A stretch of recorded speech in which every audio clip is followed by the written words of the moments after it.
নিয়ে নিলাম। দেখো নেওয়ার পরে এই যে স্টাফিংটা দেখো কীভাবে করছি। স্টাফিংটাকে জাস্ট ফ্রন্টের দিকে কিন্তু আমি স্টাফিংটা রোলিং করছি, দেখো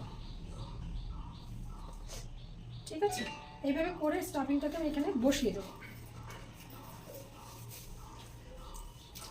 এইবার 7 নম্বরের ইউপিনটাকে নিয়ে দেখো, ইউপিনটাকে আমি লক করছি কি করে, কেটে এটা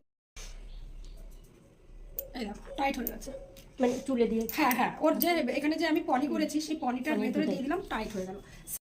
এই ক্লায়েন্ট যে ক্লায়েন্ট থাকবে এর থেকেও কম হেয়ার হতে পারে, তো আমি তোমাদের সিস্টেমটা দেখিয়ে দিচ্ছি, সেইভাবে করার চেষ্টা করবে। এইবার একদমই পাতলা স্টাফিংয়ের উপরে এই হেয়ারটাকে কি করে আমরা বসিয়ে জায়গাটা ব্যাক ব্রাশ না করে, ঠিক আছে, ব্যাক ব্রাশ না করে কি করে আমরা এই হেয়ারটাকে কমপ্লিট করবো সেটা